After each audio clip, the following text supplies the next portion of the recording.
right? Now, okay, any noise disturbance if you have, please let me know. Okay. Okay, sir. Okay, Right. sir. Okay. Last week we discussed about organisms. Okay, organism and population. That lesson we completed up to organism, and today we are going to start the population topic. Okay, so here we are going to discuss now population attributes. Okay, right. So இந்த டாபிக்ல நம்ம என்னெல்லாம் பார்க்கலாம், என்ன பார்க்க போறோம் அப்படின்னு நான் முதல்ல சொல்லிடுறேன். ஸோ இங்க பாப்புலேஷன் ஆட்ரிபியூட்ஸ் அப்படின்ற இந்த டாபிக்ல ஸோ எப்படி வந்து ஒரு பர்டிகுலர் ஜியாகிரபிக்கல் ஏரியாவில் இருக்கக்கூடிய ஒரு பர்டிகுலர் பாப்புலேஷனை நம்ம மெஷர் பண்றோம், அதனுடைய அது எப்படி அங்க இருக்கக்கூடிய பாப்புலேஷனுடைய growth நம்ம மெஷர் பண்றோம், பாப்புலேஷன் டென்சிட்டி எப்படி நம்ம கால்குலேட் பண்றோம்ன்றதை நம்ம பார்க்கலாம். Okay, right. It's depend upon the resources are there, அது முக்கியம் நம்ம தெரிஞ்சுக்க வேண்டியது. Okay, so in nature we are rarely find isolated single individuals of any species.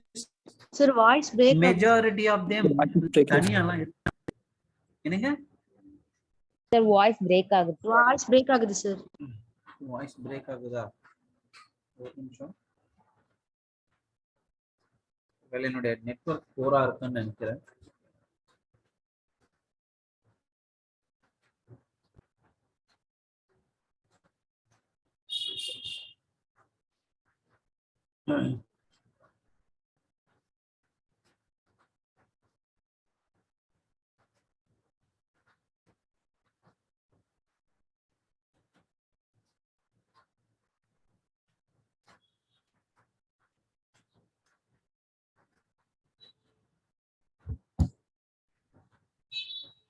Okay, இப்போ கிளியரா இருக்கா? Yes sir. Yes, sir. Okay, right. Okay, thank you. Okay, they share or compete for similar resources and potentially interbreed and thus constitute a population. நம்ம எல்லா இடத்துலயும் பார்ப்போம். இப்போ ஒரு population அப்படின்றது, இப்போ ஒரு டைகர்னா கண்டிப்பா அங்க டைகர் தனியா இருக்காது, கண்டிப்பா அங்க ஒரு பாப்புலேஷன் இருக்கும். Every there is a population, ஒரு ஸ்பீஷஸும் தனியா இருக்காது. மேக்ஸிமம் எப்பவுமே கூட்டமா ஒரு பாப்புலேஷனோட தான் அது வாழும். ஸோ அது வந்து பாத்தீங்கன்னா it's depend upon the various reasons. Actually எப்படின்னா, ஃபர்ஸ்ட் வந்து அங்க இருக்கக்கூடிய ரிசோர்சஸ் இருக்கணும். அதே மாதிரியா அதே நேரத்துல வந்து பாத்தீங்கன்னா ரீப்ரொடக்ஷனுக்கு தேவையான கண்டிஷன்ஸும் அங்க இருக்கணும். Okay, right. அப்படி பார்க்கும்போது different organisms have a different population level, அதெல்லாமே இருக்கும். ஓகேவா, ரைட். அப்படி பார்க்கும்போது நம்ம இந்த இடத்துல எப்படி வந்து பாப்புலேஷனுடைய அந்த growth நம்ம கால்குலேட் பண்ணது அப்படின்றதுக்கான ஒரு ஸ்மால்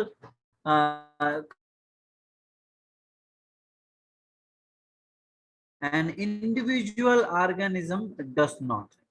இப்போ ஃபார் எக்ஸாம்பிள் இது ஏன் சொல்ல வராங்கன்னா, இப்போ ஒரு இண்டிவிஜுவல் ஆர்கானிசம் நம்ம வந்து எப்படி கால்குலேட் பண்ணுவோம் அப்படின்னா, அதனுடைய பர்த் ரேட், டெத் ரேட்ஸ் நம்ம சொல்லுவோம். ஆக்சுவலி இண்டிவிஜுவல்னா பர்த் டெத்ஸ் மட்டும் தான் சொல்லுவோம். ஆனா பாப்புலேஷன் அப்படின்னு சொல்லும் போது what is birth rate,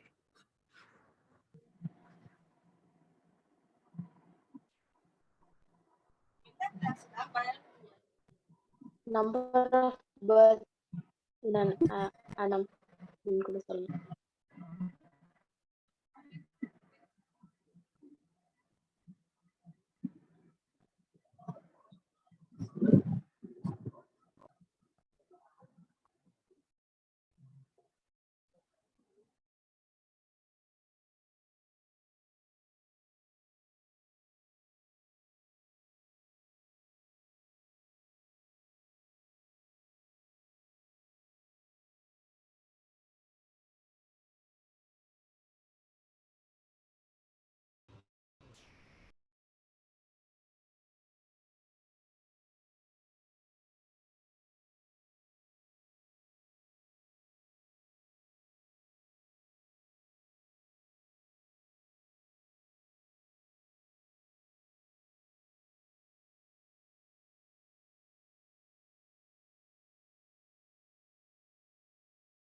Students, am I audible? Yes, sir. Sir. Yes, Sorry. sir.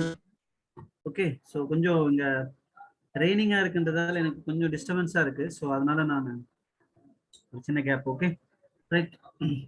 So ஒரு பர்டிகுலர் பாப்புலேஷனுடைய growth நம்ம மெஷர் பண்றதுக்கு we are taking birth rate and the death rate. Okay, but when we are calculating a individual organism growth, so we are taking only birth and the deaths only. Okay, so அதை நம்ம எப்படி சொல்லணும்னா in a population the rates refer to as per capita birth and per capita deaths. Okay, so இப்போ ஒரு particular geographical ஏரியால ஒரு particular பயோம்ல சில organisms இருக்குன்னு வச்சுக்கோங்க.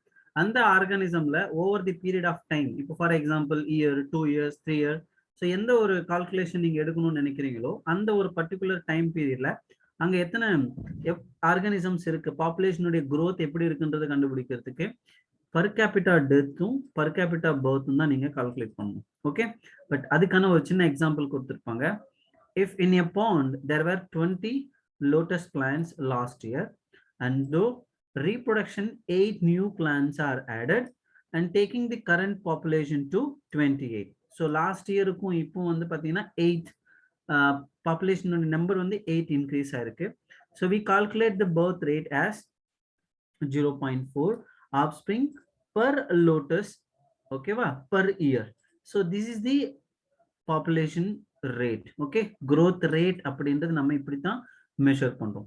இதே மாதிரி if a 4 individual in a laboratory population of 40 fruit flies died during a specified time interval, say a week, the rate இந்த இடத்துல நீங்க பார்க்கும்போது the rate of death அப்படின்றது during that period வந்து நம்ம எப்படி எடுத்துப்போம் அப்படின்னா 4 divided by 40, which means 0.1. so individual for fruit per week அப்படின்னு எடுத்துக்கணும். So இந்த இடத்துல see the death rate and birth rate are considered to calculate the population. They are not taking individual births and individual deaths. Okay, so in the point நீங்க note பண்ணிக்கீங்க. At the same time in a population there are a number of males and females are differ, right? So அதை நம்ம calculate பண்றதுக்கு நம்ம we are using 6 ratio.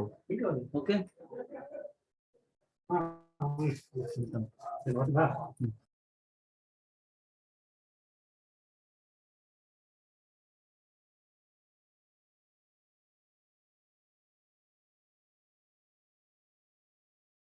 sorry. Okay, so 6 ratio அப்படின்றது ஒரு particular geographical ஏரியால male and female organisms உடைய numbers மட்டும் தான் நம்ம இங்க கால்குலேட் பண்றோம். ஓகே, so for example இப்போ 100% அப்படின்றது 60% populations are female and 40% are males. ஓகேவா, ரைட். ஸோ இந்த இடத்துல மேல் அண்ட் ஃபீமேல்ஸ் நம்பர்ஸ் நம்ம இது பண்றதுக்கு 6 ரேஷியோ யூஸ் பண்ணுவோம். அண்ட் அதுவே வந்து ஒரு இண்டிவிஜுவல் ஆர்கானிசம்ஸ் அப்படின்னா பர்த் அண்ட் டெத் மட்டும் தான் யூஸ் பண்ணுவோம். ஒரு பாப்புலேஷனை பத்தி பார்க்கும்போது birth rate and death rate, அதாவது per capita death, per capita birth, இதை தான் நம்ம கால்குலேட் பண்ணுவோம். ஓகேவா, ரைட். இப்போ இதை பேஸ் பண்ணி ஒரு பர்டிகுலர் பாப்புலேஷன்ல different age groups are there, right? So even every organisms, if there is a population, they consist different age group people. Okay, so adula paaka there are 3 different type of human population pyramids can construct. Okay, we can, and third one is declining one. So in the declining, stable and expanding, all these 3 are calculated, are constructed based on the pre-reproductive age people and reproductive age people and post-reproductive age people. So based on these 3 age people, okay, we can use to construct a human population pyramid. Okay, now look at the expanding pyramid. Here the pre-reproduction age people are larger than reproductive and post-reproductive ratio. Okay, here the pre-reproductive means the numbers are huge than reproductive and post-reproductive. If the age people are arranged like this, this pyramid is called expanding type. And next one is stable one. See, if you look stable one, here the pre-reproductive, reproductive and post-reproductive, all three age group are almost similar, okay, except post reproductive numbers are very less. But if you look these two age group, okay, pre-reproductive and reproductive age group, they have a similar number of people, okay. So if you construct this kind of pyramid, it could be stable one, okay. And look at the declining one.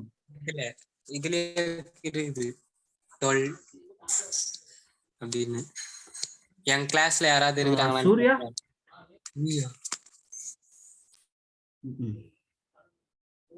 இந்த பசங்க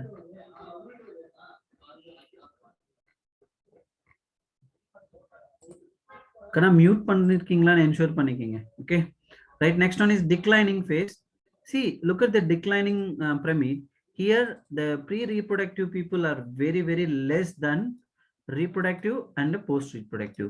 So if you construct this pyramid like this, it could be a declining one. See, இங்க இருந்து நம்ம question எப்படி expect பண்ணலாம் அத நம்ம பார்க்கணும், okay. Stable, declining and growing, okay, or expanding. இந்த ஒவ்வொரு பிரமிட்லயும் எப்படி வந்து ஏஜ் குரூப் பீப்புள் வந்து இன்க்ரீஸ் ஆகுறாங்க டிக்ரீஸ் ஆகுறாங்கன்றத பொறுத்துதான். ஸோ இந்த டயக்ராம கொடுத்துட்டு இது எந்த ஒரு பிரமிட் இங்க வந்து கன்ஸ்ட்ரக்ட் பண்ணியிருக்காங்கன்னு கொஸ்டின் கேட்கலாம். ஸோ அதனால எக்ஸ்பேண்டிங், ஸ்டேபிள் அண்ட் டிக்ளைனிங் அப்படின்னுடைய ஸ்ட்ரக்சரும் தெரிஞ்சுக்கிறது ரொம்ப முக்கியம். Okay, now we are going to discuss about population density. இப்போ growth அப்படின்றது ஓகே, எப்படி ஒரு பர்டிகுலர் ஜியோகிராபிக்கல் ஏரியால இருக்கக்கூடிய ஆர்கானிசம்ஸ் அதனுடைய பாப்புலேஷன் டென்சிட்டியை நம்ம கால்குலேட் பண்றது அப்படின்றது இங்க பார்க்கலாம். See, இந்த இடத்துல பாப்புலேஷனுடைய சைஸ் நம்ம பார்க்குறோம் அப்படின்னா, ஸோ அது வந்து அதனுடைய நேச்சர்ல அதனுடைய சைஸ் எவ்வளவு இருக்கு அப்படின்னு பார்க்கலாம். சில நேரங்கள்ல numbers are also use to calculate the population density. One is population size, another one is population number. So இது ரெண்டையும் யூஸ் பண்ணி தான் வந்து நம்ம ஜென்ரலா வந்து பாப்புலேஷன் டென்சிட்டியை வந்து கால்குலேட் பண்ண முடியும். ஸோ இந்த பாப்புலேஷன் டென்சிட்டியை வந்து நம்ம அல்பாபெட்ஸ்ல கேபிட்டல் என்ன வந்து நம்ம ரெப்ரசென்ட் பண்றோம், ஓகே ரைட். இதுக்கு ஒரு எக்ஸாம்பிள் கொடுத்துருக்காங்க, just look at this one. So in a Bharatpur wetland the Siberian கிரெயின்ஸ்னுடைய நம்பர்ஸ் கொடுத்துருக்காங்க, okay, are go into millions. இங்க பாருங்க, Chlamydomonas in a pond. See, both are different populations, okay, the numbers will be vary, okay. இங்க பாத்தீங்கன்னா தெரியும் இதனுடைய numbers அப்படின்றது இதை விட ரொம்ப அந்த பாப்புலேஷன் அப்படின்றது ஸ்மாலா தான். So technically it is called population density and we designated as capital N. Note down the capital N is very important because upcoming content we are going to discuss many formula, okay, formulas, and there you need to know what is N. And need not necessarily be measured in numbers only, okay. All generally the most appropriate measure of population density.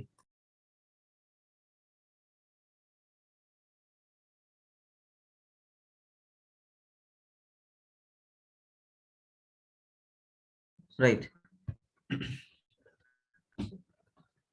And it is in some cases either meaningless or difficult to determine.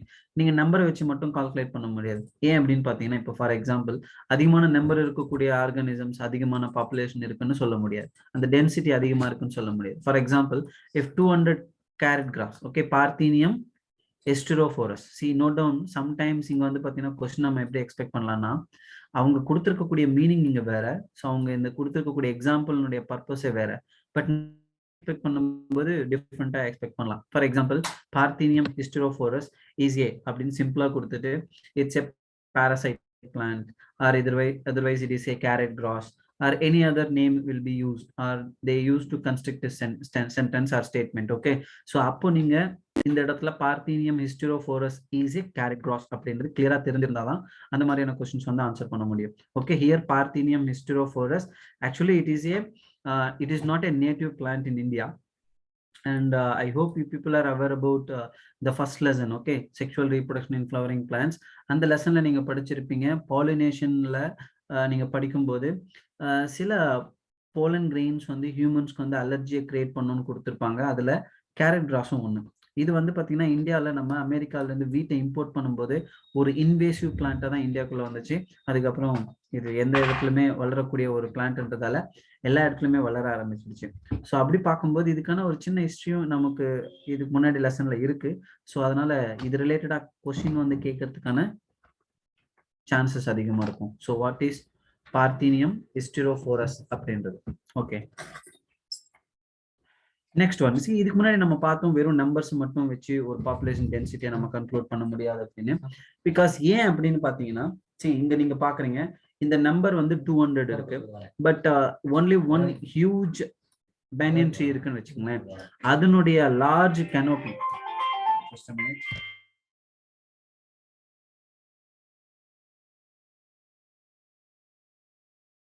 Okay, so அங்க இருக்கக்கூடிய large canopy வந்து அதுக்கு ஈக்குவலா இருக்குமானா இல்ல.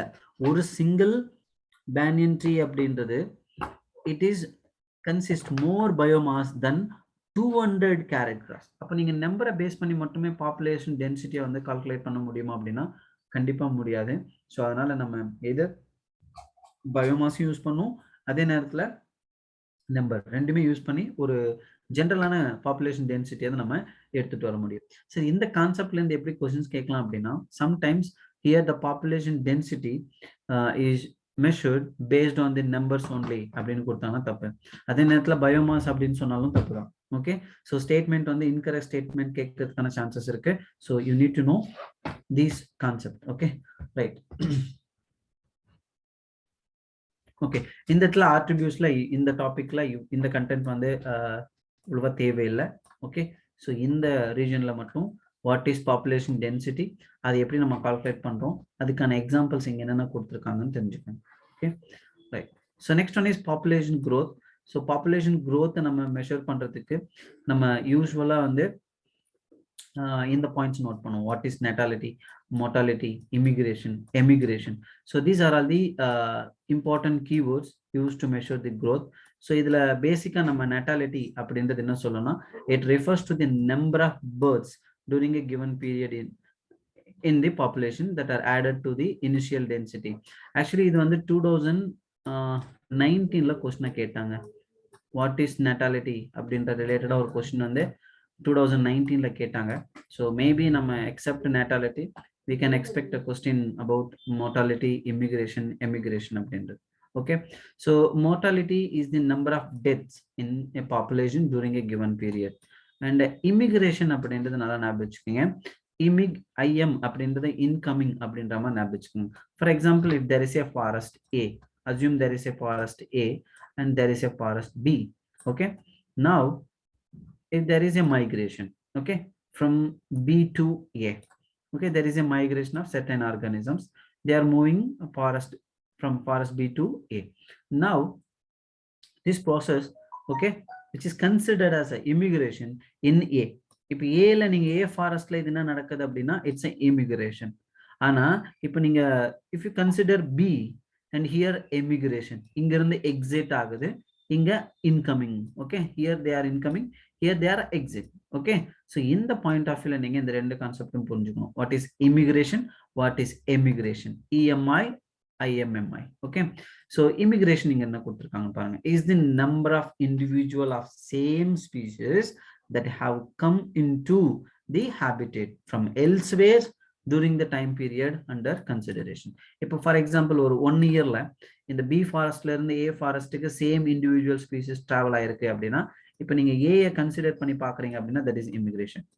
இதே கான்செப்ட்ல நீங்க எமிகிரேஷன் பில இருந்து கன்சிடர் பண்ணீங்கன்னா that is immigration. Okay, is the number of individual of population who left the habitat and gone elsewhere during the time period of consideration. Okay, so I hope you understood these 4 terms. Okay, natality, mortality, immigration, emigration. Okay, do you have any doubts regarding these 4 words? No, sir. No, sir. Okay, right. So I already said here the natality is already asked. So if you look previous year question, you will find.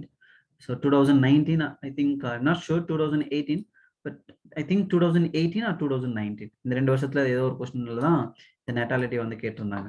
Okay, so except this one, and we can expect a question from mortality, immigration, and emigration.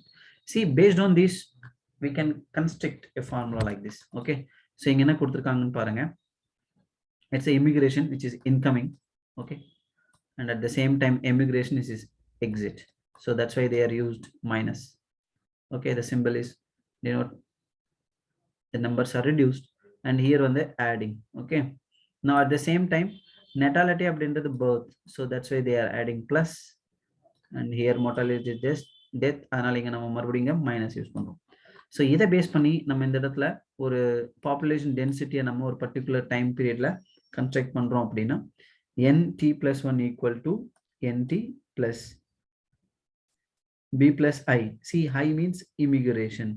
Okay, minus இங்க வந்து birth rate தான் சொல்றாங்க, அதாவது natality. Okay, இங்க mortality, d என்றது death rate, and plus immigration. So இப்படி நம்ம construct பண்ணும்போது we can easily conclude what is the population growth in a particular geographical area. Okay, இது புரியுதா சார்? nt னா என்ன சார்? see, இப்பதான் நம்ம படிச்சோம் இல்லையா, பாப்புலேஷன் டென்சிட்டி தான் நம்ம என்னன்னு சொன்னோம், and இந்த t என்றது வந்து பர்டிகுலர் டைம் பீரியட். ஓகே, இப்போ for example within a year or within a week, within a month அப்படி இருக்கு.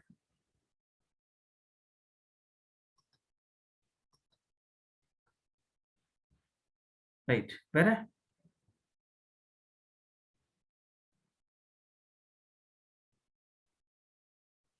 நம்ம இந்த இடத்துல இந்த NT அப்படின்றது அந்த எப்படி நம்ம வந்து இந்த இடத்துல ஒரு பர்டிகுலர் பாப்புலேஷனுடைய டென்சிட்டி எடுத்துக்கிறோம் அப்படின்றது எதை பேஸ் பண்ணியிருக்கும், அந்த இடத்துல இருக்கக்கூடிய 4 காம்போனன்ட்ஸை பொறுத்து. ஒன்னு பர்த் ரேட், இன்னொன்னு டெத் ரேட், இன்னொன்னு இமிகிரேஷன், இன்னொன்னு எமிகிரேஷன்.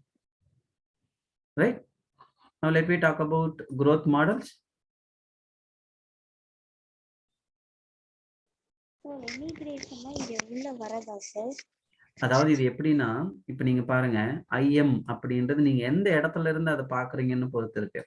இப்போ ஃபார் எக்ஸாம்பிள் நீங்க வந்து இப்போ சென்னை ஏர்போர்ட்ல போயிட்டு நீங்க அங்கிருந்து நீங்க வெளியூர் போறீங்கன்னு வச்சுக்கோங்க. இப்போ for example you are going to Dubai. Okay, then it is considered as a emigration, EMI.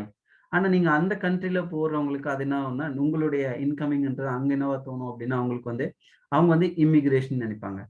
So it is depend upon where you are going, and நீங்க எங்க போறீங்கன்றது பொறுத்து இருக்கு. அது யார் அதை கால்குலேட் பண்றாங்கன்றது பொறுத்து இருக்கு.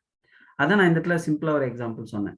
இப்போ இந்த இடத்துல ஃபாரஸ்ட் A அண்ட் இங்க வந்து ஒரு ஃபாரஸ்ட் B. ஓகே, ஸோ இது வந்து B எடுத்துக்கலாம், இது A எடுத்துக்கலாம்.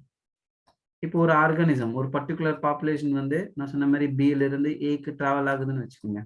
இப்போ இந்த இடத்துல B-ல இருக்கக்கூடிய அந்த நம்பர் ஆஃப் பாப்புலேஷன் அப்படின்றது வெளியே போகுது இல்லையா, இதை நம்ம எமிகிரேஷன் அப்படின்னு கன்சிடர் பண்ணுவோம் B-ல இருந்து பார்க்கும்போது. ஆனா இது நீங்க A-ல இருந்து பார்க்கும்போது இது இமிகிரேஷன். ஸோ அப்போ இங்க ஆட் ஆகுது இல்லையா. இப்போ ஃபார் எக்ஸாம்பிள் இங்க வந்து ஒரு லயன் ஃபேமிலி இருக்குன்னு வச்சுக்கோங்க, ஒரு பாப்புலேஷன் லயன் பாப்புலேஷன் இருக்கு, தேர் ஆர் 10. ஓகே, ஸோ இந்த இடத்துல வந்து already there are 20. Okay, now இப்போ இங்க இருக்கக்கூடிய 10 லயன்ஸ்ல வந்து ஒரு 10 லயன்ஸ் வந்து இங்க டிராவல் ஆகுது அப்படின்னா இந்த இடத்துல numbers are increased. Okay, into 25, right. அப்போ இது ஏக்கு வந்து இமிகிரேஷன் IM. ஓகே, ஆனா இந்த இடத்துல number of lions are reduced by 5. அப்போ இந்த இடத்துல it is emigration. It's a minus. I understood. Hello? Yes sir, thank you sir. Yes sir. Okay. Right. So let me talk about growth models. Okay, so we have 2 growth models. One is exponential growth and another one is logistic growth. Okay, so there are 2 growth models, and in the models based பண்ணி பார்க்கும்போது இங்க இருக்கக்கூடிய formula ரிலேட்டடா questions கேட்கலாம். So dn divided by dt equal to rn k minus n divided by k. So இந்த formula சிம்பிளா வந்து நம்ம இங்க எப்படி क्वेश्चंஸா கேட்கலாம் அப்படின்னு நாம பார்க்கலாம். Okay, see what is exponential growth. What is exponential growth?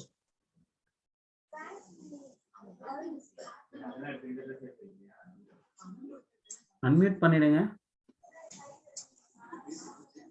Unmute பண்ணிருக்கீங்கன்னு நினைக்கிறேன் யாரோ.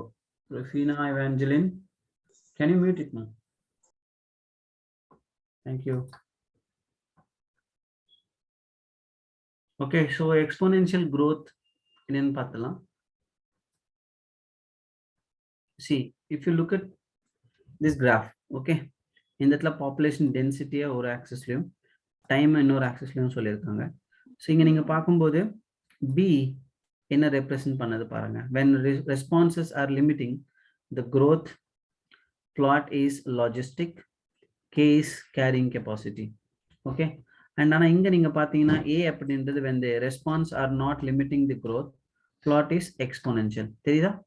see when the earlier time the growth is very gradually and slowly increases, okay, certain time period, okay.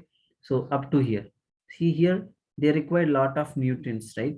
if they doesn't have a proper nutrient supply, then the growth will be reaching like this, okay, ரொம்ப slow-ஆ தான் increase ஆகும்.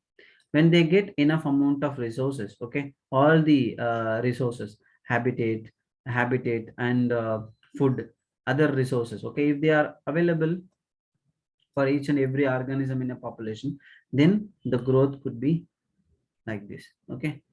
so it will continuously increases. நான் சொல்றது புரியுதா? So எப்பவுமே வந்து growth வந்து இயர்லியரா ரொம்ப ஸ்டாக்னண்டா தான் இருக்கும். பிகாஸ் ஏன் அப்படின்னா ரிசோர்சஸ் வந்து லிமிட்டடா கிடைக்கும் போது, ஓகேவா? ரைட். இப்போ exponential growthல as per the NCERT content நமக்கு என்னென்ன பாயிண்ட்ஸ் கொடுத்துருக்காங்கன்னு பார்க்கலாம். Resources availability is obviously essential for the unimpeded growth of a population. See here the unimpeded growth, nothing but the growth is always positive manner, okay. Ideally, when resources in the habitat are unlimited, each species has the ability to realize fully its innate potential to grow in a number. So நமக்கு தெரியும் ஒரு particular சாயில்ல அதுல வந்து எல்லா கண்டிஷனும் ஃபேவரபிளா இருக்கு, எல்லா நியூட்ரியன்ஸும் இருக்கு, water இருக்கு, எல்லா conditions, okay, all the conditions are favorable for growth, then the number of species will increases very quickly, right? But if there is அந்த இடத்துல ஒரு deficiency இருக்கு, okay, minerals வந்து போதுமான அளவுக்கு கிடைக்கல, அப்புறம் வந்து other factors are not available properly, then the growth will be struggle. so அதை பேஸ் பண்ணி தான் நம்ம இந்த இடத்துல growth வந்து நம்ம டிசைட் பண்ண முடியும், okay. okay, இந்த இடத்துல டார்வினுடைய நேச்சுரல் தியரி தான் நம்ம இந்த இடத்துல பார்க்குறோம். so as per the natural theory, Darwin observed that when there is a population of organism, okay, if in a given particular geographical area, see environment is always dynamic, right? If it is keep on changing, so those organisms are growing that region, they has to adapt the new conditions. Those are adapting the condition, they will continuously exist, otherwise they will extinct, right? so adha nam indha natural selection solrom. so here the nature will select the organism which are existing continuously over there, okay. so those are adapting the new condition, they will continuously exist aite irukum illana extinct aidum, okay. so then the population grows in an exponential or geometric fashion if in a population size n the birth rates, நம்ம birth rate அப்படின்றது வந்து per capita birth அப்படின்னு சொல்லுவோம், அது வந்து நம்ம இந்த இடத்துல small b இந்த இடத்துல யூஸ் பண்றோம். அதே மாதிரி death rate அப்படின்றத per capita death யூஸ் பண்றோம், this is denoted as small d, okay. then the increases or decreases in number during a unit time நம்ம t ன்னு எடுத்துக்கோம். அப்போ dn divided by dt அப்படின்றது நம்ம எப்படி எழுதலாம்னா dn divided by dt equal to b minus d, அதாவது births reduced from the deaths and into the population, the original population, okay va. so அப்ப நம்ம இந்த இடத்துல எப்படி இந்த ஃபார்முலா டெரைவ் பண்ணலாம் அப்படின்னா dn divided by dt equal to rn. so இந்த இடத்துல r அப்படின்றது எதுக்கு குறிக்கிறாங்க அப்படின்னா it is intrinsic rate of natural increase. note down the term is very important because we can expect a question in the formula அப்படியே கொடுத்துட்டு in this formula r denotes அப்படின்னு question கேட்கலாம், okay. so இந்த இடத்துல r அப்படின்றது intrinsic rate of natural increase, okay. and it is very important parameter chosen for assessing impacts of any biotic or abiotic factors on population growth, okay, right. இப்போ இது வந்து ஒரு சின்ன example இந்த இடத்துல கொடுத்திருக்காங்க. so இதனுடைய நம்பர்ஸ் வந்து நமக்கு தேவையில்லை, பட் இந்த இடத்துல எவ்வளவு இன்க்ரீஸ் ஆயிருக்கு அப்படின்றதும் எவ்வளவு டிக்ரீஸ் ஆயிருக்கு அப்படின்றதும் சொல்லியிருப்பாங்க, ஓகே. பட் இங்க கொஸ்டினா கேட்கறதுக்கான சான்சஸ்லாம் இல்லை, இந்த டேட்டாலாம் கொஸ்டினா வரதுக்கான வாய்ப்புகள் குறைவு, okay, right. The above equation describes the exponential or geometric growth pattern of population and it results in a J-shaped curve. Actually நீங்க பாத்தீங்கன்னா சில நேரங்கள்ல வந்து இந்த exponential growth அப்படின்றது வந்து சிக்மாய்டு ஷேப்ல கூட இருக்கும், எஸ் ஷேப்ல கூட இருக்கும். பட் இங்க நம்ம என்ன பார்க்குறோம் அப்படின்னா ஜே ஷேப். ஓகே, ஸோ இங்க ரிசோர்சஸ் கிடைக்க கிடைக்க எக்ஸ்போனென்ஷியல் growth இன்க்ரீஸ் ஆகிட்டே இருக்கும். ஸோ இதுவும் ரிலேட்டடாகவும் கொஸ்டின் கேட்கலாம். Okay, which of the following growth model will represent J-shaped curve அப்படின்னு கேட்கலாம். So here that is exponential growth. Okay, இல்லைன்னா ஸ்டேட்மெண்ட் பேஸ்ட் கொஸ்டின்ல இந்த இடத்துல மாற்றி கொடுக்கலாம். Okay, so logistic growth will represented by J-shaped curve அப்படின்னு கொடுக்கலாம். So it could be incorrect statement. Okay, so we can expect questions like this. So you need to know which growth has J-shaped curve அப்படின்றது. Okay, right. So இங்க NT equal to N0 ERT அப்படின்ற ஃபார்முலாவை நம்ம exponential growth use பண்றோம். அப்படி use பண்ணும்போது இந்த இடத்துல NTன்றது வந்து population density after time and N0 அப்படின்றது population density at 0 and R அப்படின்றது intrinsic rate of natural increase and E is the base of natural logarithm.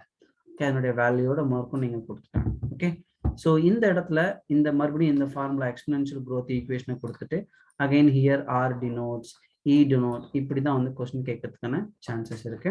So அதனால இந்த ஃபார்முலா அண்ட் இங்க இருக்கக்கூடிய ஒவ்வொரு ரெப்ரசன்டேஷனும் தெளிவாக ஞாபகம் வச்சுக்கோங்க. Okay, so the next model is logistic growth. Okay, so logistic growth, no population of any species in nature as at it is disposal unlimited resources to permit exponential growth. Because ஏன் அப்படின்னு பார்த்தீங்கன்னா சில நேரங்களில் எந்த ரிசோர்ஸாக இருந்தாலும் அது ஒரு கட்டத்துக்கு மேலே லிமிட்டட் ரிசோர்ஸ் ஆகிடும். Maybe the number of population will be increased, otherwise various condition, due to various condition the resources will be reduced, but maybe either conditions which is not favorable for exponential growth. அப்ப அந்த இடத்துல எந்த organism கண்டினியூஸா survive ஆக முடியும் அப்படின்னா again நம்ம டார்வினுடைய ஒரு கான்செப்ட் தான் ஃபிட்னஸ் பத்தி தான் நம்ம பார்க்கிறோம். Okay, the fitness is very important, right? Especially the reproductive fitness. When there is a organism have a good fitness, reproductive fitness, then it will continuously reproduce, then the number of organism will increase, so the population will be very, very strong. Okay, if there is a scarcity of resources, okay, then there is a chance for reducing the numbers. Okay, so the governments of many countries have also realized that the fact and introduced various restraints with view to limit population growth. நமக்கு தெரியும் நம்ம இந்தியாவில் வந்து பார்த்தீங்கன்னா population growth அப்படின்றது increase ஆகிட்டே இருக்குது அப்படின்னு. ஸோ இங்க வந்து அதிகமாக வந்து போவர்ட்டி வரதுக்கான ஒரு காரணம் இதுவும் சொல்றாங்க. பிகாஸ் ரிசோர்சஸ் வந்து they are not unlimited, right? They are very, very limited. So அப்போ அந்த லிமிட்டடான ரிசோர்ஸஸை நம்ம எப்படி டிஸ்ட்ரிபியூட் பண்றதுல பெரிய அளவில் நம்ம வந்து பாதிக்கப்படும். ஸோ அதனால தான் வந்து இங்க பாப்புலேஷனுடைய growth வந்து இன்க்ரீஸ் ஆனாலும் அவங்களுடைய வாழ்வாதாரம் இன்க்ரீஸ் ஆகுது அப்படின்னா கிடையாது. Okay, right. ஸோ இப்போ இந்த இடத்துல ஒரு பர்டிகுலர் டைம் பீரியடுக்கு அப்புறம் அந்த ஆர்கானிசமால அங்க இருக்கக்கூடிய ரிசோர்ஸை ப்ராப்பரா யூட்டிலைஸ் பண்ண முடியாதப்போ அந்த கண்டிஷன் இந்த இடத்துல என்ன சொல்றாங்கன்னா கேரியிங் கெப்பாசிட்டி கே அப்படின்னு சொல்றாங்க. Okay, carrying capacity. So what is K அப்படின்ற மாதிரி கேட்கலாம். So this is carrying capacity. அதுதான் நம்ம இந்த ஃபார்முலால dn divided by dt equal to rn k minus n divided by k. So k என்றது கேரியிங் கெப்பாசிட்டின்னு சொல்றாங்க. Okay, listen. A population growth in a habitat with limited resources shows initially a lag phase. Lag phase அப்படின்றது இந்த இடத்துல இந்த ரீஜனை mention பண்றாங்க. Okay, it could B a lag phase. Okay, இந்த இடத்துல ரொம்ப ஸ்லோவா தான் நடக்கும். Lag means slow. Okay, followed by phases of acceleration and deceleration and finally an asymptote. Asymptote அப்படின்னா எந்த ஒரு இதுவும் இல்லாம growthம் இல்லாம டிக்ரீஸும் இல்லாம அப்படி இருக்கு. Okay, so a plot of n is relation to time results in a sigmoid curve. This type of population growth is called Weyl-Hurst-Pierre logistic growth. so இந்த இடத்துல Weyl-Hurst-Pierre logistic growth அப்படின்றது என்ன கர்வ் மூலமா நம்ம எக்ஸ்பிளைன் பண்ணலாம்னா sigmoid curve. so இந்த இடத்துல தான் அதான் மெஷர் பண்றோம் sigmoid curve. see இந்த ரீஜன் இருக்குல்ல, this is called carrying capacity. ஏன்னா இதுக்கு மேல அந்த நம்பர்ஸ் வந்து இன்க்ரீஸ் ஆகாது. so there are limited resources. so அதான் நம்ம carrying capacity அப்படின்னு சொல்றோம். Okay, right. ஸோ இப்போ நம்ம ரெண்டு growth மாடல் பார்த்துட்டோம். அந்த ரெண்டு growth மாடல்ல இருக்கக்கூடிய அந்த ஈக்குவேஷன் ஞாபகம் வச்சுக்கோங்க. அதுல இருக்கக்கூடிய individual especially what is R, so அதனுடைய இது என்ன அப்படின்னு கொஸ்டினா கேட்கலாம். ஓகே, இது புரியுதா? இதுல ஏதாவது டவுட் இருந்தா நீங்க கேட்கலாம்.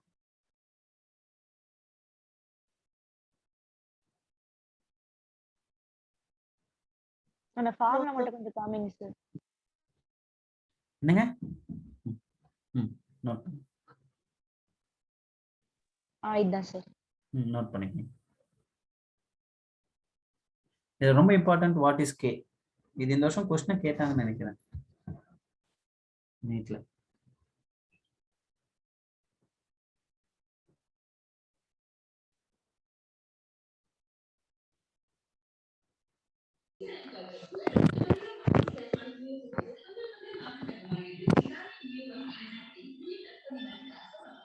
Sir, explanation and the growth and the formula coming, sir. ஓகேம்மா.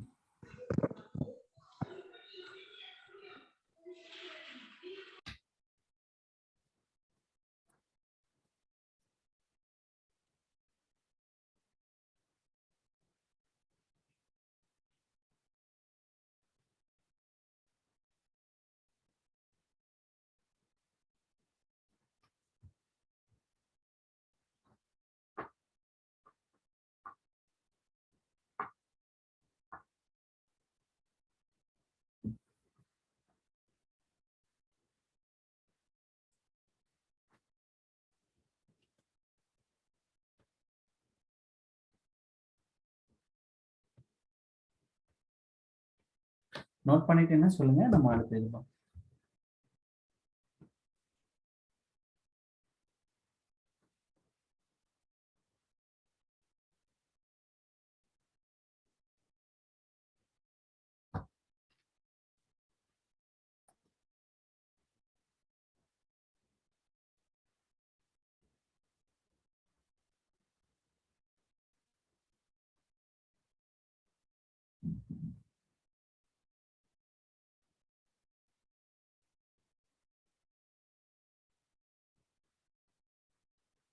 Yes, sir. Okay. See, and those are posting your questions and queries in chat box. Okay, so I will discuss with these questions later, okay, at the end of the class, because நம்ம அந்த betweenல நம்ம அந்த இது discuss பண்ணும்போது நம்மளுடைய content வந்து continue இது பண்ண முடியாது. So you just put your questions and queries in chat box. Okay, நான் அதை கடைசியில் முடிக்கிறதுக்கு முன்னாடி அதுக்குன்னு ஒரு 10 minutes எடுத்து நம்ம எல்லா கொஸ்டின்ஸும் நான் டிஸ்கஸ் பண்ணிடுறேன். Okay, thank you. Okay, now the life history variations பார்க்கலாம். ஓகே, இந்த லைஃப் ஹிஸ்டரி வேரியேஷன் அப்படின்றது it is depend upon the resources and habitat and many conditions. Okay, so அப்படி பார்க்கும்போது the population evolved to maximize their reproductive fitness, also called Darwinian fitness. So இதுக்கு முன்னாடி நான் சொல்லியிருந்தேன், இந்த ரீப்ரொடக்டிவ் ஃபிட்னஸ் தான் Darwin வந்து அவருடைய very important fitness for survival அப்படின்றது சொல்லியிருப்பாரு. ஓகே, ஏன்னா அப்போதான் வந்து அந்த நம்பர் ஆஃப் ஸ்பீசிஸ் வந்து கண்டினியூஸா வந்து இன்க்ரீஸ் ஆகிட்டே இருக்கும், அந்த ஒரு பாப்புலேஷனுடைய நம்பர்ஸ் வந்து ரிடியூஸ் ஆகாம இருக்கும். ஓகேவா, ரைட். ஸோ நீங்க ரீப்ரொடக்டிவ் ஃபிட்னஸ் அப்படின்றது இந்த இடத்துல நோட் பண்ணிக்கிங்க. It is also call Darwinian fitness. So அவங்க எப்படி கேட்கலாம் அப்படின்னா, which fitness is also call Darwinian fitness கேட்கலாம். So reproductive fitness, habitat fitness, food fitness, இதில் ஏதாவது ஒன்று கொடுத்து நம்மளை கன்ஃபியூஸ் பண்ணலாம். Okay, right. Is called Darwinian fitness in the habitat which they are like. Under a particular set of selection pressures, organisms evolve towards the most efficient reproductive strategy. Some organisms breed only once in their lifetime. The examples are very, very important. See, the Pacific salmon and the bamboo. So nama bamboo abdin சொல்லும்போது they have two phases. Okay, one is juvenile phase, another one is reproductive phase, right? So bamboo வந்து vegetative phase வந்து ரொம்ப lengthy-ஆ இருக்கும் reproductive phase விட. So அதே மாதிரி once they are flowered and the seeds are produced, then they will die. Okay, only once they flowers in their lifetime. Okay, so அதே மாதிரி Pacific salmon fish. Okay, இது எப்படி நம்ம question expect பண்ணலாம்னா, which of the following statements which of the following organisms they breed only once in their lifetime அப்படின்னு கேட்கலாம். So option 1ல வந்து Pacific salmon fish, second one bamboo, and தேர்ட்ல வந்து 1 and 2 none of the above அப்படின்னு கொடுக்கலாம். Okay, அதே மாதிரி some other breeds they will breed many times during their lifetime. For example, please mute பண்ணுங்க தம்பிங்களா. Thank you. Most birds and mammals, okay, other breeds many times, okay, they are multiple breeding, okay, and some produce a large number of small sized offsprings. See, numbers are higher, okay, and at the same time they are small sized also. எதெல்லாம் example கொடுத்துருக்காங்கன்னு பாருங்க. இது கொஸ்டினா கேட்கலாம். என்ன கொடுத்துருக்காங்க? oysters, pelagic fishes, okay. So இதெல்லாம் தாங்க உங்களுக்கு கொஸ்டினா கேட்பாங்க. ஸோ எது வந்து seasonal breeders, especially only once in their life, many time, lifelong, இதெல்லாம் நம்ம பார்க்கணும். Okay, right. So others produce a small number of large sized offsprings. இதை பார்த்தீங்கன்னா நீங்க சொல்லிருக்கேன். பேர்ட்ஸ் அண்ட் மேமல்ஸ் வந்து எக்ஸாம்பிள். மேபி இது நம்ம இந்த வருஷம் கொஸ்டினை எக்ஸ்பெக்ட் பண்ணலாம். அதனால examples are very very important. Okay, இது கிளியரா நோட் பண்ணி.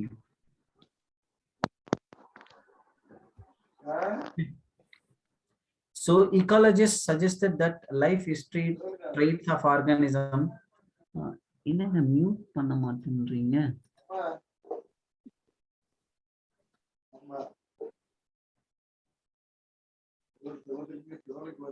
Okay, Sundaramadi, can you mute ma?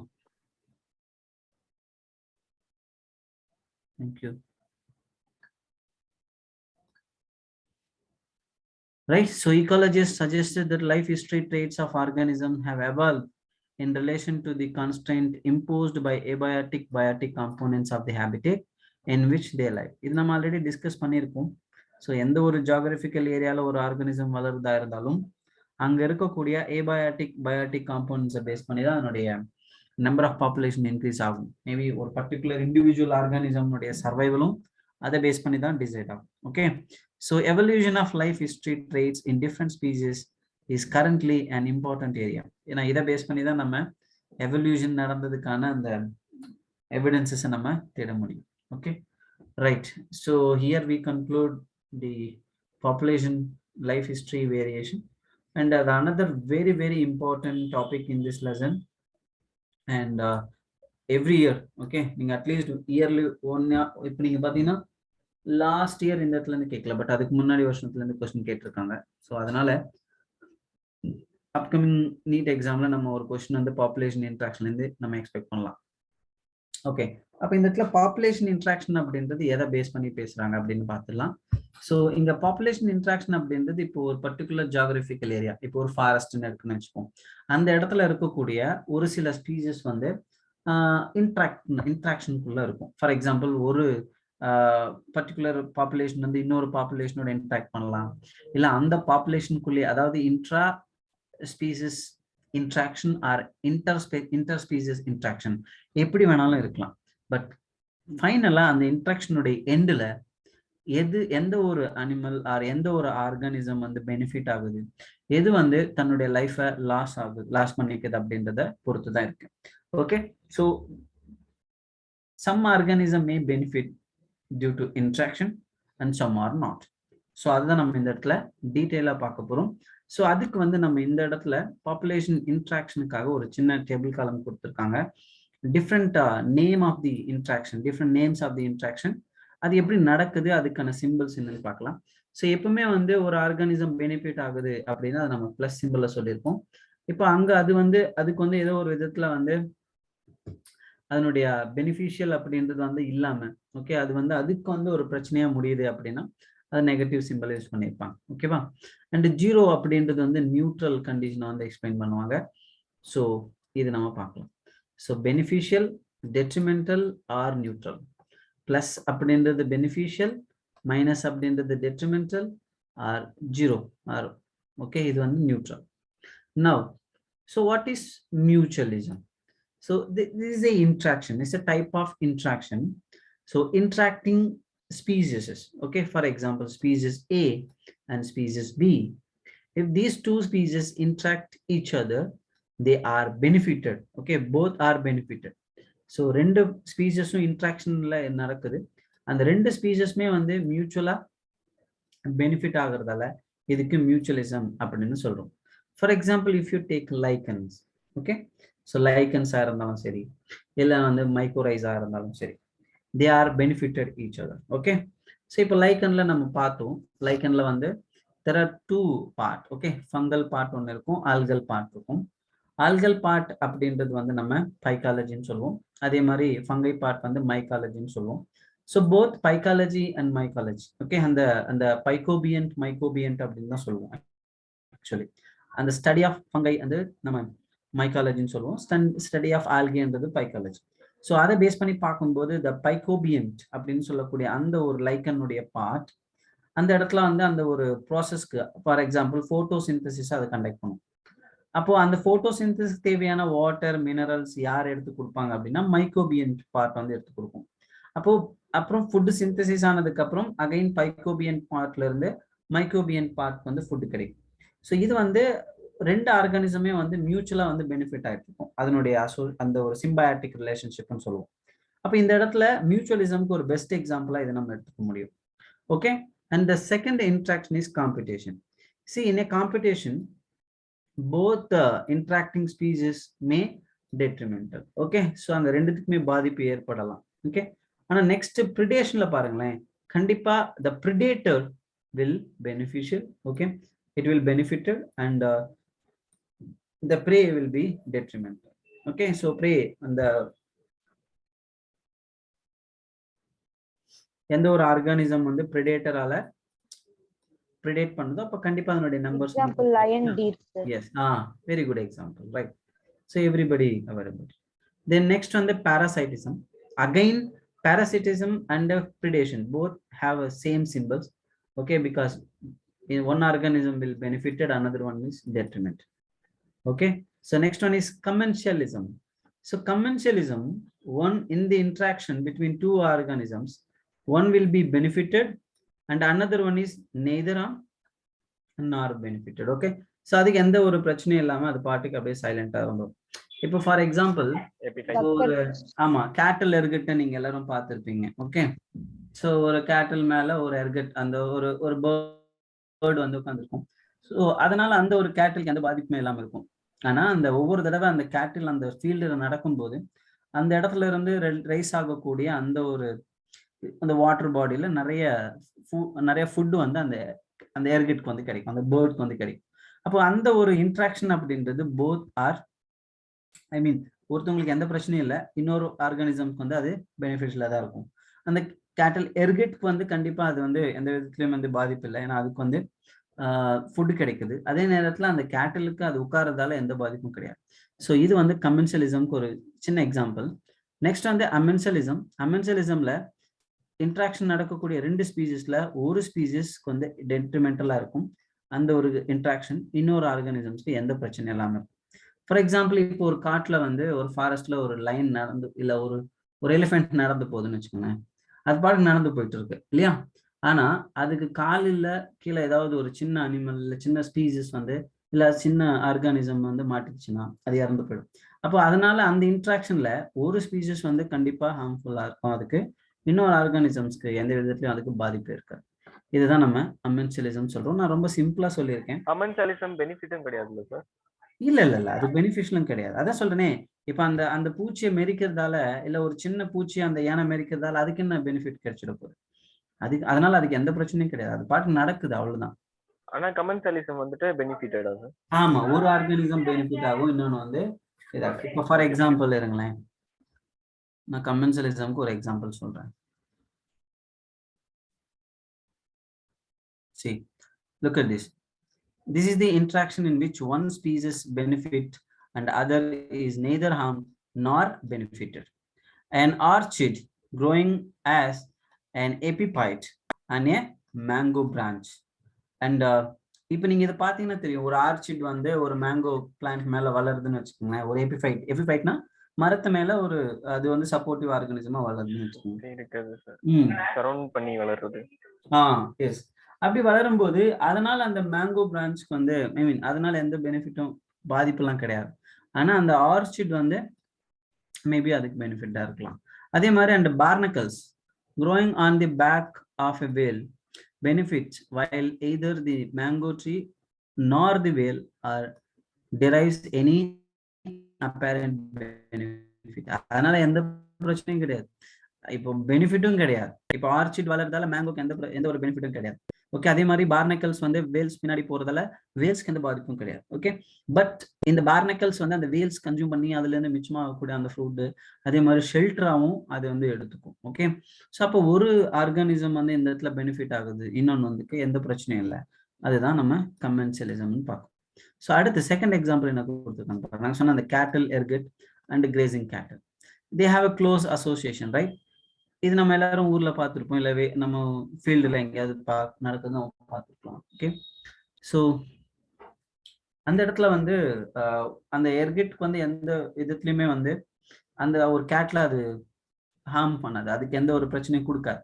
அதுக்கு பாட்டு அது மேலே உட்காந்து இருக்கும் போது அது நடக்கும்போது அந்த ஃபீல்டில் இருக்கக்கூடிய அந்த சாயில் இருந்து வெளியே வரக்கூடிய அந்த ஃபுட் வந்து எடுத்துக்கும் அந்த பாட்டு.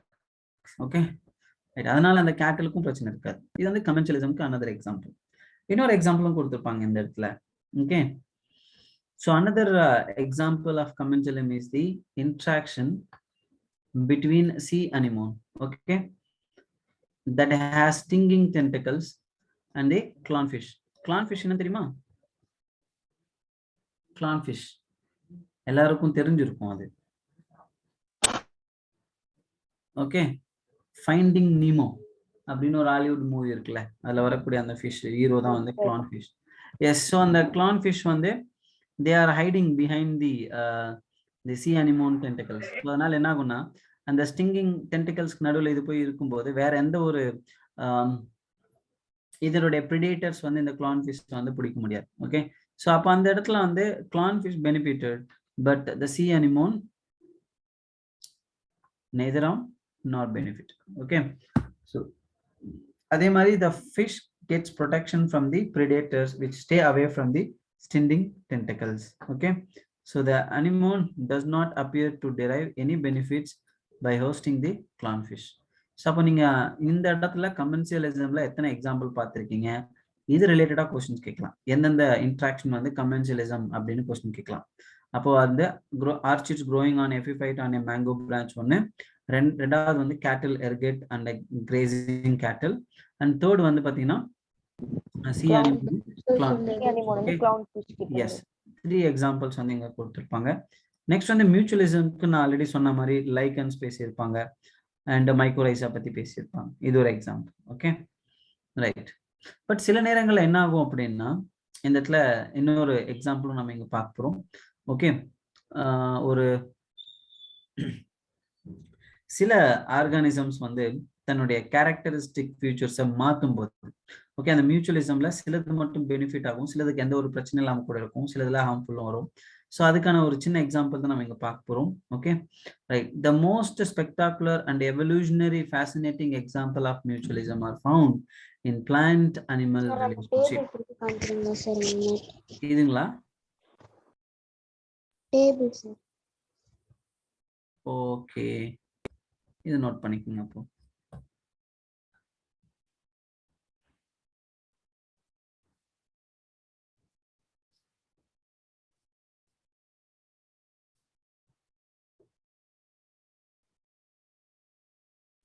S sir, thank you sir. இந்த டேபிளை நீங்க கவனமா பார்த்துக்கணும், ஏன்னா இதுல இருந்து கொஸ்டின் வந்து கேட்கலாம். அந்த சிம்பிள்ஸ் வந்து நீங்க தெரிஞ்சுக்கும் போது you can easily figure out the answer. Okay,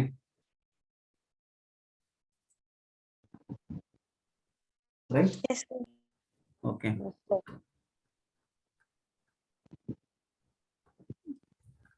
so நான் இப்போ அடுத்து வந்து இந்த ஒவ்வொரு இன்ட்ராக்ஷனும் நம்ம இப்போ பார்க்கலாம். we already completed commensalism and let me complete mutualism also. Okay, so plant and animal relationship ன்றது வந்து இதுக்கு ஒரு பெஸ்ட் எக்ஸாம்பிள் நம்ம எடுத்துக்கலாம். For example, plant needs the help of animals for pollinating their flowers and dispersing their seeds. அப்போ என்ன ஆகும், அப்ப அனிமல் அதுக்கு அகைன் அதுக்கு அனிமல் என்ன பண்ணணும்னா ஒரு ரிவார்டை கொடுத்தாகணும் இல்லையா? ஸோ அதுக்கான ஃபீஸா நம்ம இந்த இடத்துல ஏதாவது கொடுத்தாகணும். ஸோ அதனால தான் நமக்கு தெரியும் பிளான்ட்ஸ்ல இருந்து அந்த ஃப்ளவர்ஸ்ல இருந்து நெக்டார்ஸ் வந்து அந்த பீஸ்கோ இல்லை அதுக்கு வந்து கொடுக்கணும். ஓகே, ஸோ அதே மாதிரி but the mutually beneficial system should also be safeguarded against cheaters. சில நேரங்களில் சில சீட்டர்ஸ் இருக்கும். சில ஃப்ளவர்ஸ் வந்து சில அதுக்கேற்ற மாதிரி அடாப்ட் பண்ணியிருக்கும் தன்னுடைய பாலினேஷனுக்காக.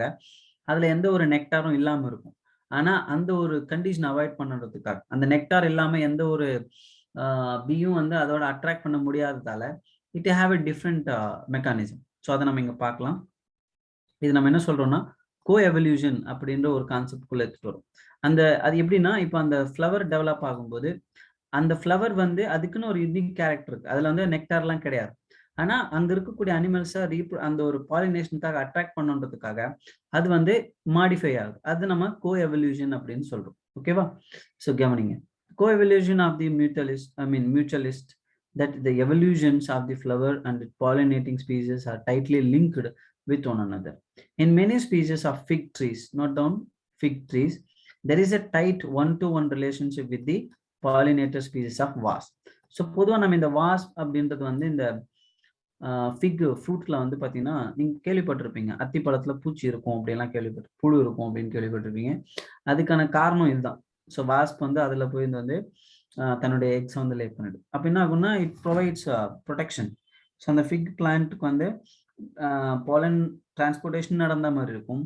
அந்த ஒரு வாஸ்ப் ஆர்கானிசம் வந்து தன்னுடைய ப்ரோஜனியை வந்து ஒரு சேஃபான இடத்துல வச்சு வளரும். Okay, so it means that given fig species can be pollinated only by its partner wasp species and no other species. Okay, so this இந்த இடத்துல என்ன ஆகுது, அப்போ அந்த ஒரு plant வந்து இந்த இடத்துல எப்படி இருக்குன்னு பாருங்க.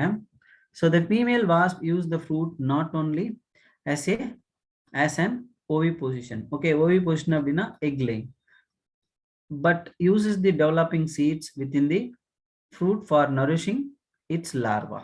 Okay, so wasp pollinates the fig inflorescence while searching for suitable egg laying suits. Okay, அது தன்னுடைய அந்த எக்கை வந்து லே பண்ணிட்டு அதை ஹேட்ச் ஆகி பாதுகாக்கிறதுக்கு ஒரு இடத்த தேடுது. அது அந்த ஃப்ளவரா யூஸ் பண்ணிக்குது. அதே நேரத்துல இந்த வாஸ்ப் பிளான்ட்ஸும் வந்து வாஸ்ப் ஸ்பீசிஸும் வந்து அங்க இருந்து பெனிஃபிட் ஆகும்.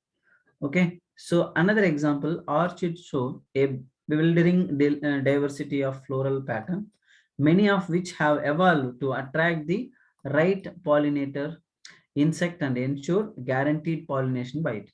Not all orchids offer rewards. சில நேரங்கள்ல சில ஆர்ச்சிட்ஸ் வந்து ஏமாத்தும்.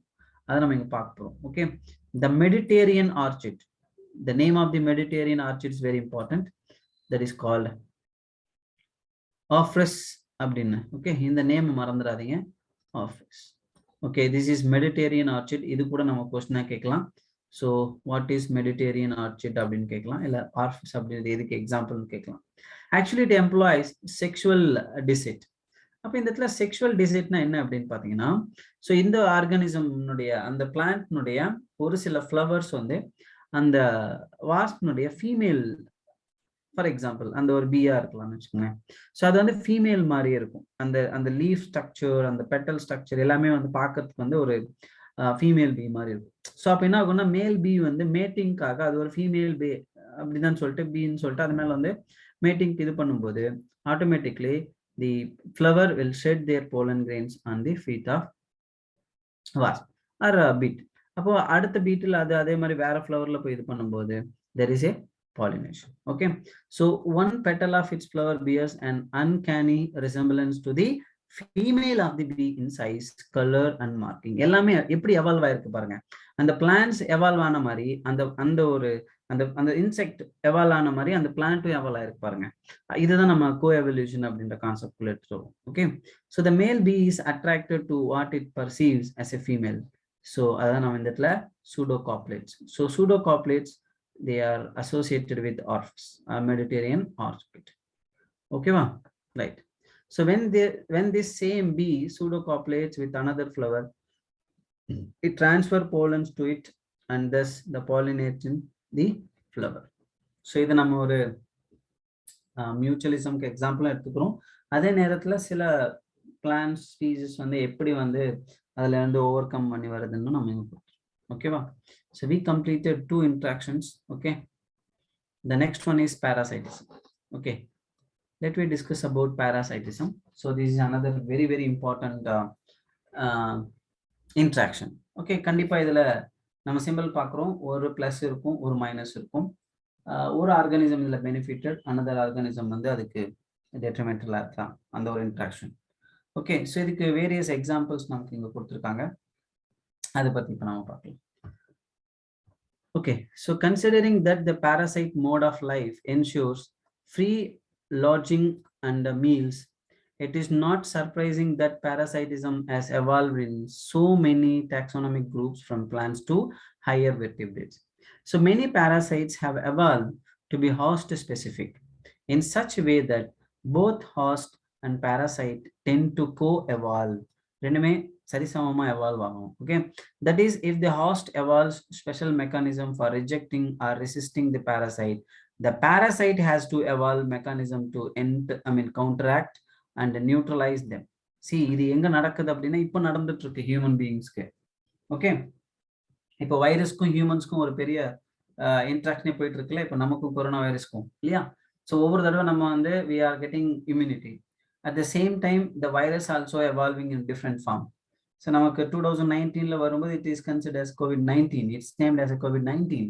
But nowadays, it has many strain and many modified forms are there. Now, recently, India is going to face or facing third wave. I don't know exactly. But இதுதான் நம்ம இந்த இடத்துல கோயவல் அப்படின்றத நம்ம பார்க்குறோம் இல்லையா? நம்ம கூட ஒரு 2 வருஷமா அது தொடர்ந்து ஜேர்னி ஆகிட்டே வருது, அதுவும் சேர்ந்து வருது. ஸோ நம்ம ஒரு வருஷமும் வந்து ஓகே 20, 21, 22 என்டர் ஆகிட்டோம் நாளைக்கு காலையில். ஸோ இன்னும் அடுத்த இது வந்துடுச்சு இல்லையா? ஸோ இது 3rd இயராக நம்ம 3 consecutive இயர்ஸாக வந்து இந்த வைரஸ் வந்து நம்ம கூட ட்ராவல் ஆகிட்டு இருக்கு. So it could be maybe இப்போ நம்ம வந்து பார்த்தீங்கன்னா அதுக்காக ஹியூமன்ஸ் அப்படியே இல்லை, we are also evolving, right? We are getting immunity.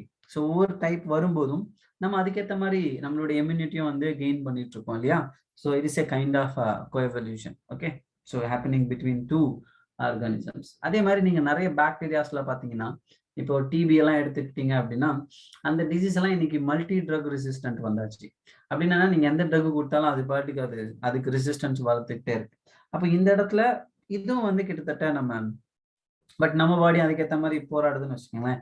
என்னதான் இருந்தாலும் சில பேத்தோஜன்ஸ் வந்து தே வில் சக்சீட் ஆக்சுவலி. இப்போ நம்ம நிறைய பேர் இறந்து போறாங்கல்ல. ஸோ அப்போ அந்த இடத்துல அந்த எவல்யூஷன்ல யாரு அடோலா இருக்காங்க அப்படின்னா அந்த வைரஸ் தான் இருக்கு இல்லையா? Okay, right. ஸோ இதோட நம்ம அடுத்த கண்டென்ட் போயிடலாம். In accordance with their lifestyle, parasites evolved special adaptations. இதுதான் கொஸ்டினை கேட்பாங்க. ஸோ அப்போ பேராசைட்ஸ்ல என்னென்ன மாதிரியான ஸ்பெஷல் அடாப்டேஷன்ஸ் வந்து இந்த இடத்துல எவால்வ் ஆயிருக்கு அப்படின்னா கவனிங்க. the first one is loss of unnecessary sense organs. ஏன்னா சில நேரங்கள்ல அந்த சென்ஸ் ஆர்கான்ஸால அது டிஸ்டர்ப் ஆகலாம். ஸோ அதனால loss of unsensory sense organ. And second one பாருங்க, this is another very important one. Okay, presence and adhesive organs like suckers to cling on to the host. இது வந்து செகண்ட் கேரக்டர். அண்ட் தேர்ட் வந்து பாத்தீங்கன்னா loss of digestive system. and fourth one high reproductive capacity. இப்போ இங்க question எப்படி கேட்பாங்கன்னா which of the following okay adaptations are evolved in parasites அப்படின்னு கேட்டாங்கன்னா loss of unnecessary sense organ, presence of adhesive organs or suckers, and loss of digestive system and high reproductive capacity. So these are all the important points you should note on here. Okay, every question கேட்கலாம். What are all the adaptations adapted by parasites evolve against the parasites? Okay, right, host organisms against them. The life cycle of parasites are often complex, involving 1 or 2 intermediate host and vectors to facilitate parasitisation of its primary host. So இது நீங்க example என்ன பார்க்கலாம் அப்படின்னு பார்த்தீங்கன்னா இப்போ வந்து for example இங்கே கொடுத்துட்டாங்க human liver fluke. Okay, so it is a trematode parasite. It's depends on 2 intermediate host. ஒன்று வந்து ஸ்னெயில் தேவை, இன்னொன்று வந்து ஃபிஷ் தேவை. இப்போ இதே மாதிரியான ஒரு ரிலேஷன்ஷிப் வந்து நம்ம ஹியூமன்ஸ்லயும் நடக்கும். ஃபார் எக்ஸாம்பிள் வந்து இப்போ மலேரியா இருக்குன்னு வச்சுக்கோங்க. அந்த மலேரியாவை காஸ் பண்ணக்கூடிய plasmodium it wants to complete its life cycle. It requires 2 organisms. அதில் ஒன்று மஸ்கிட்டோ, இன்னொன்று ஹியூமன். ஸோ இப்போ இந்த ரெண்டு ஆர்கானிசமும் வந்து பார்த்தீங்கன்னா இந்த இன்ட்ராக்ஷன்ல வந்து அதுக்கு ஹெல்ப்ஃபுல்லாக இருக்கும். ஓகே, புரியுதா இது?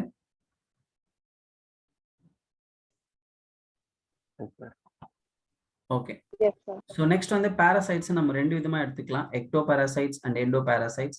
Ecto means which is association between the two organism and external side. Okay, for example வந்து இப்போ ஹியூமன்ஸ்ல வந்து நம்மளுடைய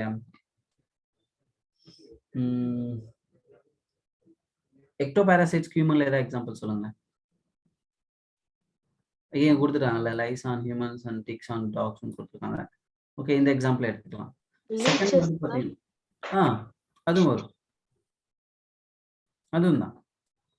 அண்ட் பிளான்ஸ்ல பார்த்தீங்கன்னா கஸ்குட்டான்னு கொடுத்துருப்பாங்க. So Cuscuta is leafless plants. Okay, so அது வந்து ஒரு சின்ன கொடி மாதிரி இருக்கும், அவ்வளோதான். அதில் லீஃப் ஒன்றுமே இருக்காது.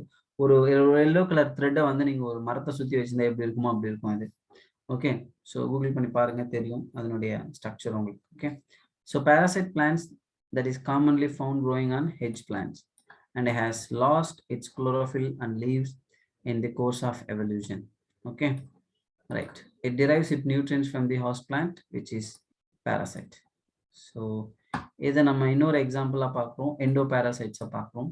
Okay, so in the endoparasites, those that live inside the host body at different sites, so liver, kidney, lungs, blood இதெல்லாம்.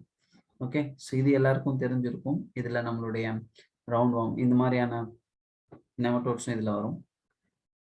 another one is brood parasitism.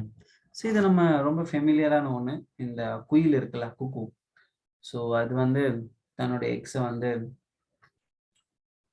என்ன பண்ணும் தெரியும்ல அது? காக்கா கூட்டுல ஆமா ஆமா. ஸோ அந்த இடத்துல வந்து அதெல்லாம் பாருங்களேன், அது எவ்வளோ எவால்வ் ஆயிருக்கு பாருங்க. இந்த ஹிஸ்ட்ரியில, எவல்யூஷனோட ஹிஸ்ட்ரியில அந்த ஒரு பேர்ட் வந்து தன்னுடைய இன்னொரு பேர்த்தை வந்து கொடுக்கணும், இன்னொரு அதனுடைய ரீப்ரொடக்டிவ் அடாப்டபிலிட்டி எப்படி மாறி இருக்கு பாருங்க. ஈவன் அதனுடைய சைஸு, ஷேப்பு, கலரு எல்லாமே வந்து அப்படியே அதே மாதிரி இருக்கும். So it is not figured out by the cuckoo. அந்த கண்டுபிடிக்கவே முடியாது. ஸோ அந்த அளவுக்கு வந்து அந்த எவல்யூஷன் அப்படின்றது நடந்திருக்கும். Okay, right. எல்லாரும் டவுட் இருக்கா? So you need to know what is brood parasitism, what is endoparasites, what are all the endoparasites, what are all the ectoparasites.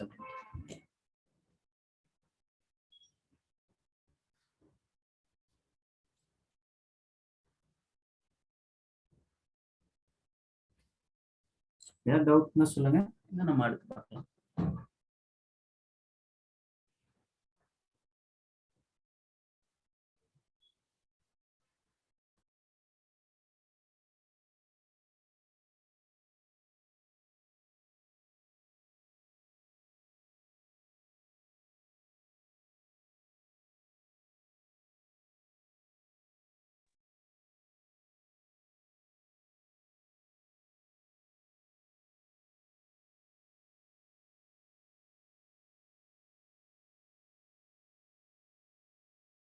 No doubt sir.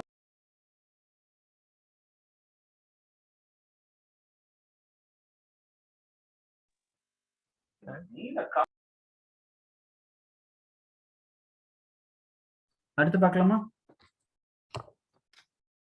Yes sir. இந்த page மட்டும் ஒரு நிமிஷம் காமிங்க. ஓகேங்க. இதுக்கு முன்னாடி பேஜா? இந்த பேஜ் தான் சார், இந்த எக்டோ அதெல்லாம். எடுத்து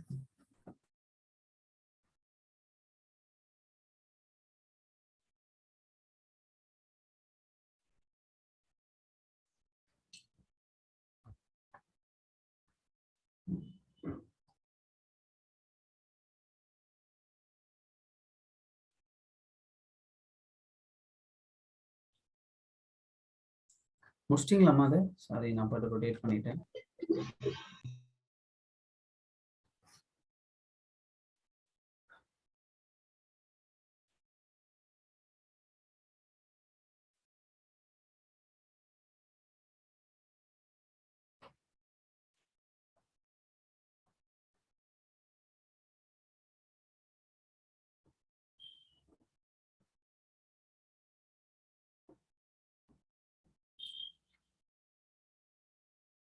எஸ் சார், தேங்க்யூ சார். ஓகேங்க, ரைட்.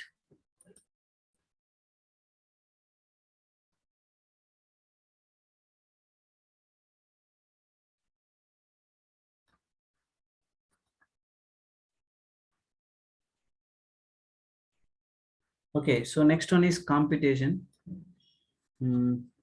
ஸோ காம்படிஷனில் நம்ம பார்த்துருக்கோம் 2 ஆர்கானிசமே வந்து மேபி சஃபர் ஆகலாம். ஸோ இந்த இடத்துல வந்து ரெண்டுக்குமே நெகட்டிவ் சிம்பிள் தான் கொடுத்துருப்பாங்க. So Darwin spoke the struggle for existence, அதுதான் இங்கே.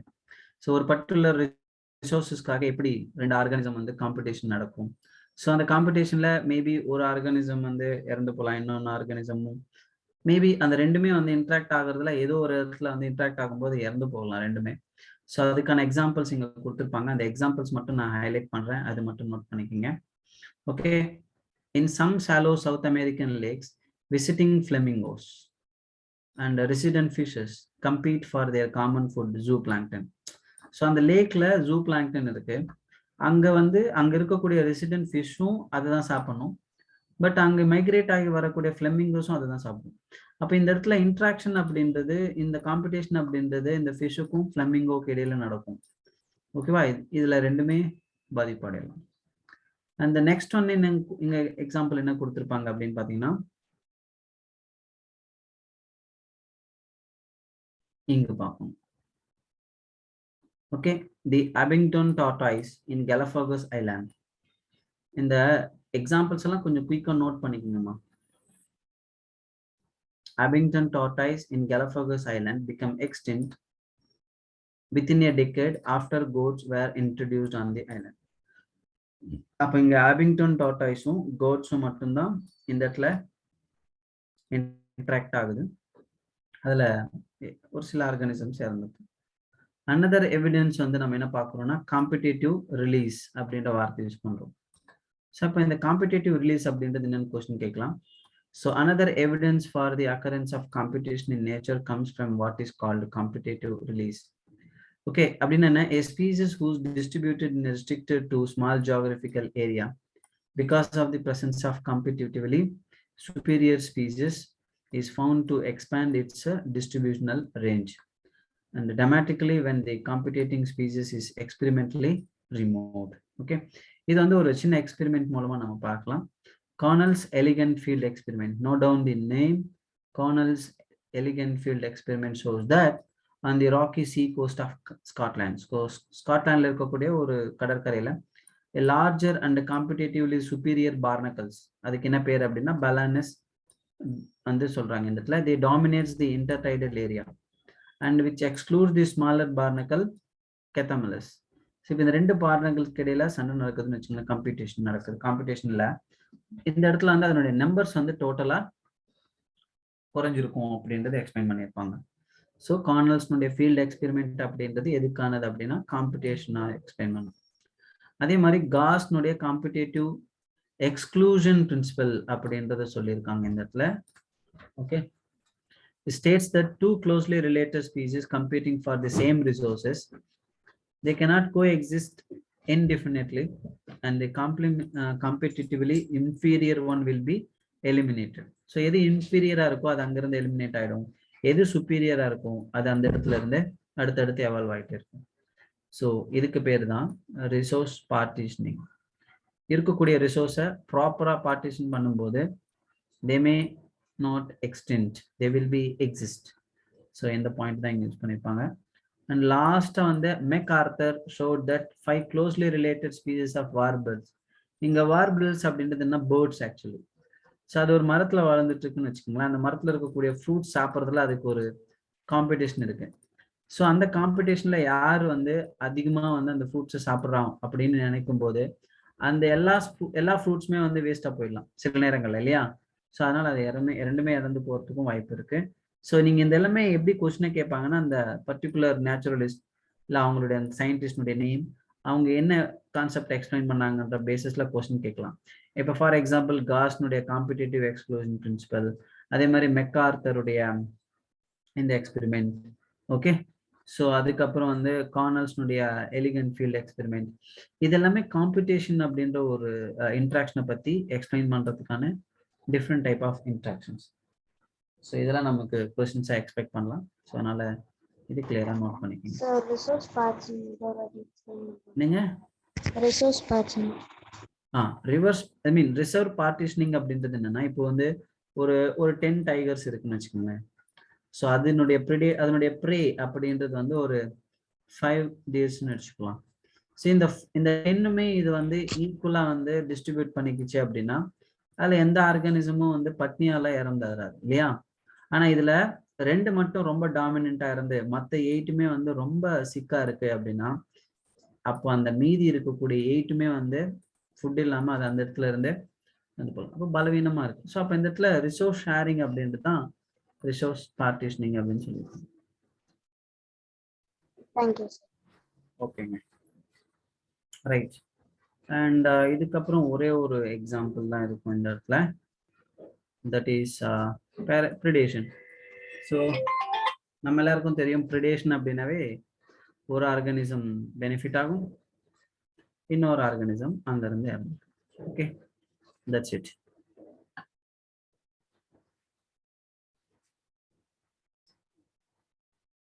ஓகேங்க, ஸோ இதோட இந்த லெசன் நம்ம முடிச்சிட்டோம். யாருக்காவது ஏதாவது டவுட்ஸ் தான் நீங்க கேட்கலாம். சார் நாளைக்கு இந்த சாப்டர்ல தான் பேசுறேன் சார். ஆமாங்க சண்டே இல்ல இந்த சாப்டரும். ஆமா, இந்த சாப்டர்ல இருந்து தான் டெஸ்ட். அதனால தான் இன்னைக்கு நம்ம இந்த லெசன் பார்க்குறோம். ஸோ நல்லா படிங்க. நான் கொடுத்த அந்த எக்ஸாம்பிள்ஸ் எல்லாம் நல்லா படிச்சுக்கோங்க. ஸோ எந்தெந்த கண்டென்ட் எப்படி கொஸ்டினா கேட்பாங்க அப்படின்னு நான் சொல்லியிருக்கேன். All the very best. நல்லா பண்ணுங்க. Thank you sir. Thank you. And I wish you very Advance happy new Thank you, sir. year. Advance Okay. happy new year, Thank sir. you, sir. okay. Advance happy new year. Happy New Year. Advance Happy New Year, sir. Happy New Year, my dear students. Okay. So அடுத்த வருஷம் எல்லாருமே வந்து உங்களுடைய medical காலேஜ்ல நீங்க போயிட்டு உங்களுடைய Happy new year. New இயரை கொண்டாடுறதுக்கு என்னுடைய வாழ்த்துக்கள். Thank you. Thank you, sir. Thank you, sir. Good night. Good night. Thank you, sir. Thank you, sir. Thank you, sir. Bye. Thank you. Bye. Bye. Bye. Bye, sir. Thank you, sir. Thank you. Thank you, sir. Thank you. Thank you, sir. Thank you, sir.